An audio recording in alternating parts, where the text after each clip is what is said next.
तब जरूरत पड़ी कि हम जब आजाद हो गए हैं तो हम अपने शासन की व्यवस्था कैसी रखेंगे। इसके लिए संविधान सभा का गठन हुआ। करीब 2.25 वर्ष तक उस पर काफी होमवर्क करने के बाद संविधान का निर्माण हुआ और ये तय किया गया कि हमारी जो शासन पद्धति होगी वो प्रजातांत्रिक होगी, अर्थात गणतंत्र होगा। गण यानी जनतंत्र, जनता का जनता के लिए किया जाने वाला शासन। हम ही इसके शासक होंगे, हम ही प्रतिनिधि चुनेंगे जो आगे चलकर हमारे देश को एक नई दिशा की ओर ले जाएंगे। इसी उद्देश्य के साथ संविधान बनाया गया और आज ये 76वां गणतंत्र दिवस हम मना रहे हैं। प्यारे बच्चों, हमारे संविधान ने हमें अनेक प्रकार के अधिकारों से लेस किया हुआ है। हम सिर्फ अपने अधिकारों की ज्यादा बात करते हैं, लेकिन एक अच्छे नागरिक के रूप में हमारा एक कर्तव्य है कि अधिकारों के साथ साथ हमारी फंडामेंटल ड्यूटी क्या है, हमारे मौलिक कर्तव्य क्या है, उसके बारे में भी हमें जानना बहुत आवश्यक है। आपको स्मरण होना चाहिए कि 42वें संविधान संशोधन के अंतर्गत जो 1976 में किया गया था, उसमें नागरिकों के लिए मौलिक कर्तव्यों को भी जोड़ा गया। अनेक मौलिक कर्तव्यों के साथ मैं आपको बताना चाहता हूं कि संविधान की धारा 51 क में हमारे मौलिक कर्तव्य क्या क्या है।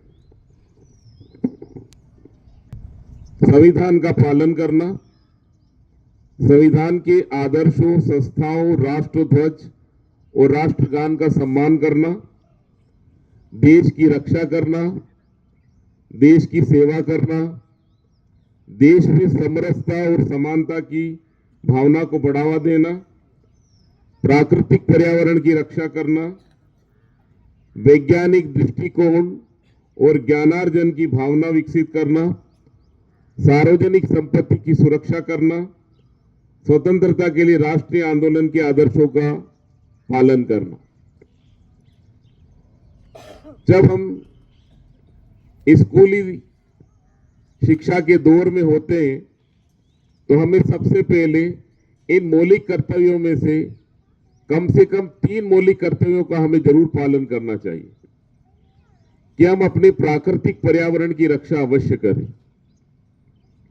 ये वो पर्यावरण है, ये वो महान प्रकृति है जो हमें जीवन देती है। इसको बनाए रखने के लिए, इसको संतुलित बनाए रखने के लिए जरूरी होता है कि हम अपने आसपास के पर्यावरण को स्वच्छ और सुंदर रखें। अधिक से अधिक पेड़ पौधों, जीव जंतुओं की हम रक्षा करें, जिससे हमारा पर्यावरण संतुलन बना रहे। इसके पश्चात हमको सीखना चाहिए कि सार्वजनिक संपत्ति की हम कैसे सुरक्षा करें। हम सब इस विद्यालय में जहां पढ़ रहे हैं, ये एक सार्वजनिक संपत्ति है। इसलिए हमारी फंडामेंटल ड्यूटी है कि यहां पर जितने भी हमारी एसेट्स हैं, उन सब की सुरक्षा करना हमारा मौलिक कर्तव्य के अंतर्गत आता है और वो हम करने के लिए सीखना चाहिए, वो संस्कार हमको विकसित करना चाहिए। मैं प्रीवियस स्कूल में भी था, वहां पर भी हम इस बात को बच्चों को बताया करते थे। फिर भी कई बच्चों में ये प्रवृत्ति हमने देखी। अच्छी बात है, इस स्कूल में बहुत कम देखने को मिलती है कि सार्वजनिक संपत्ति की सुरक्षा बच्चे स्कूली जीवन में करना नहीं सीख पाते हैं। यही कारण है कि आगे चलकर वो विध्वंसक गतिविधियों में शामिल होते हैं और जो हमारे देश में गणतंत्र का शासन है वो कहीं न कहीं बाधित होता है। तो हमारी फंडामेंटल ड्यूटी में यह आता है कि हम सार्वजनिक संपत्ति की रक्षा करें। इसके पश्चात जिसे मैं सबसे महत्वपूर्ण मानता हूं वो है विज्ञान को बढ़ावा देना, ज्ञान को बढ़ावा देना। हम कई ऐसी कथित मान्यताओं को लेकर चलते हैं जहां हमारे देश में अंधविश्वास और पाखंडवाद अभी भी चरम पर है। इसका कम से कम खात्मा हो। हमें ज्ञान अर्जन के साथ साथ अपनी तर्क शक्ति को भी बढ़ावा देना है।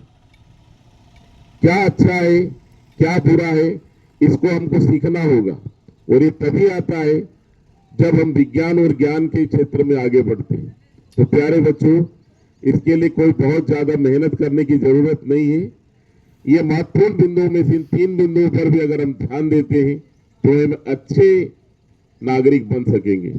हमें उम्मीद है कि नवोदय विद्यालय समिति के माध्यम से हमारे जितने भी नवोदय विद्यालय चल रहे हैं, आपके समर्पित और कर्मठ शिक्षक कर्मचारियों की सेवा के माध्यम से ये आप में अच्छे संस्कारों का निर्माण करे, अच्छे चरित्र का निर्माण करे, ताकि आने वाले समय में हमारा देश अग्रसर न सिर्फ उन्नति की ओर हो बल्कि वो और ज्यादा मजबूत हो।